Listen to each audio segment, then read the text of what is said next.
Bollywood hero Ajay Devgan ప్రస్తుతం వరుస సినిమాలతో దూసుకుపోతున్న సంగతి తెలిసిందే.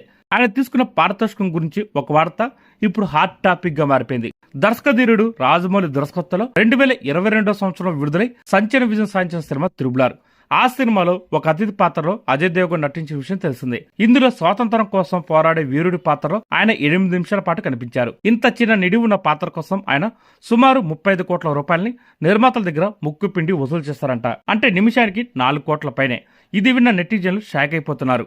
నిమిషాల పరంగా చూస్తే దేశంలో అత్యధిక పారితోషికం తీసుకున్నట్టు ఆయనని లెక్కలు వేస్తున్నారు. అలాగే ఓటీటీ పరంగాను రికార్డు స్థాయిలో పారితోషికం తీసుకున్న ఘనత అజయ్ దేవ్గన్ సొంతం. 2021 సంవత్సరంలో విడుదలైన రుద్ర అనే సిరీస్ లో నటించడానికి ఆయన 125 కోట్ల రూపాయలు తీసుకున్నారని సమాచారం ఉంది. అలాగే సినిమా స్థాయిని బట్టి ఆయన తీసుకునే పారితోషికం మారుతుందంట. భారీ బడ్జెట్ సినిమాకైతే 40 కోట్లు, తక్కువ స్థాయి బడ్జెట్ తో తెరకెక్కే సినిమాలకి 20 కోట్ల వరకు రెమ్యూనరేషన్ తీసుకుంటారంట అజయ్ దేవ్గన్ గారు.